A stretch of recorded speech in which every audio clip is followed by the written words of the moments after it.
In this section, we will see how Karnaugh Map can be used in simplifying Boolean expressions. We will use the same examples that we use for Boolean algebra for us to be able to compare the result of Karnaugh Map to that of the Boolean algebra. But before we discuss more about Karnaugh Map, let's see what a Karnaugh Map is. Well, a Karnaugh Map is just like a Boolean algebra. It is used for simplification of Boolean expression. It has to take a Boolean expression and then turn the Boolean expression into a truth table, and then from truth table, we have to turn it into Karnaugh Map, and then from Karnaugh Map, we will apply the grouping, so we will be able to get the simplified Boolean expression. We will see some examples of this in the succeeding slides. So we have some rules that we have to follow in grouping. So first, the grouping must be in a rectangular shape. Second, the selection must be a power of 2. And then the third one, we should select the minimum number of groups. And the last one is that each group must be large as possible. So there are also some special rules for selection. When we select a grouping, we should consider overlap, and we can go around from one edge going to another edge. We will see in our examples on how to apply these rules. So this was the example that we used from the Boolean algebra, and we will apply Karnaugh Map to see if we will get the same answer. We have now the expression here, and we already turned this expression into truth table. This is now the truth table, and we have prepared already the Karnaugh Map that will contain the result from the truth table. So how can we fill out this Karnaugh Map table? So we will look into the columns of B and A, considering the values for 0 for A and 0 for B.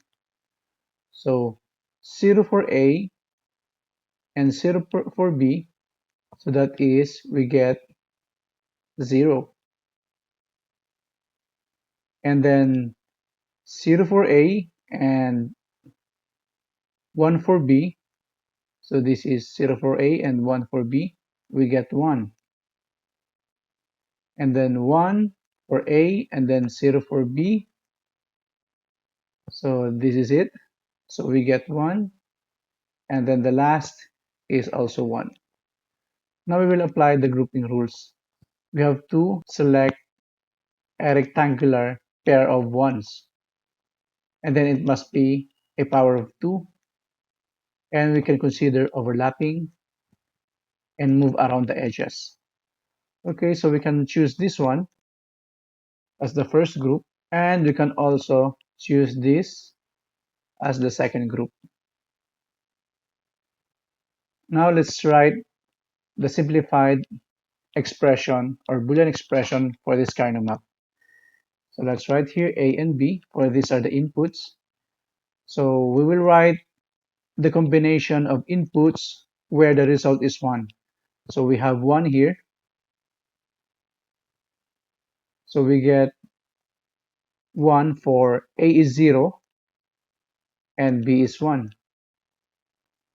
We also get 1 for A is 1 and B is 1. So let's work for the second group. The second group is the red. Okay, so let's write here the red. So we get 1 if A is 1 and B is 0. You can also get 1 if A is 1 and B is 1. Okay, from this result, the group 1 and the group 2, we can eliminate those variables with changing values. On this part, the changing values is the variable A. So we can discard A. So what is left is just B. And then for this group, the changing value is B because it has 0 and 1. What is consistent here is the A. So we retain A and discard B. So we get A. So we combine the first group to the second group, we get B plus A, or A plus B. So this is now the answer, and it turns out it is the same as our answer from the Boolean algebra. Okay, so in this problem, let's see how we can plot this again in K-map table. So we have to look for the combination of value for A and B and C. So we have three variables here. So for A is 0 and B is 0 as well as for C. So it gives us 1, 0A, 0, 1. It gives us 1. And then A is 0 and then 1, 1. So it gives us 1. This is it. 0, 1, 0. 0 and 1, 0. This is it. So it gives us also 1. And then 1, 0, 0.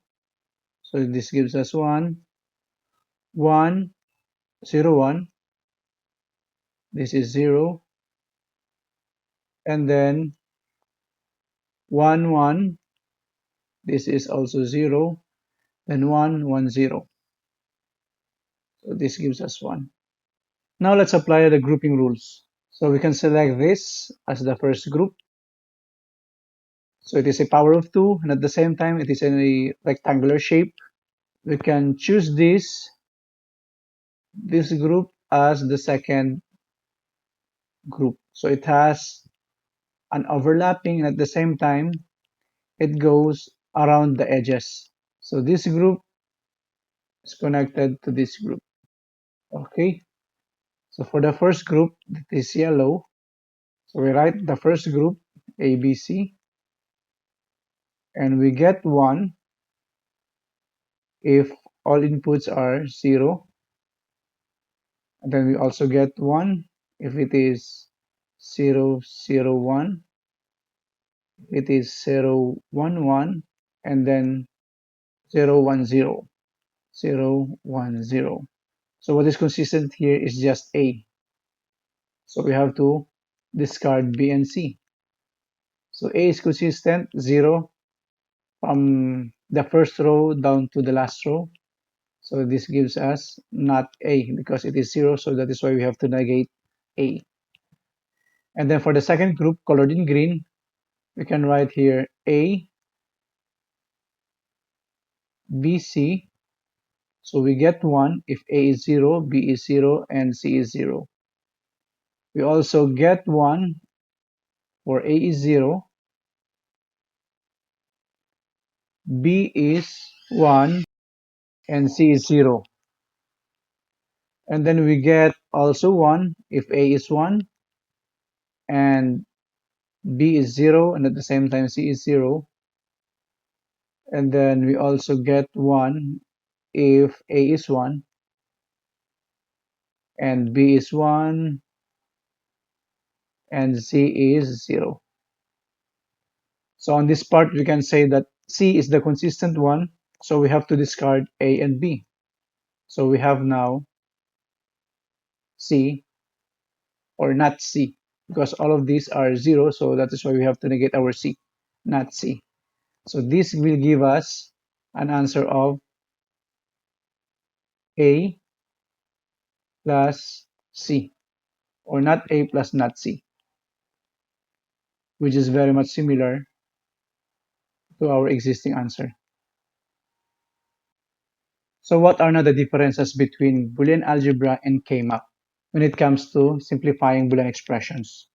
So Boolean algebra is simple to simplify Boolean expression with two or fewer variables, and it can still be quite usable up to three variables, but slower.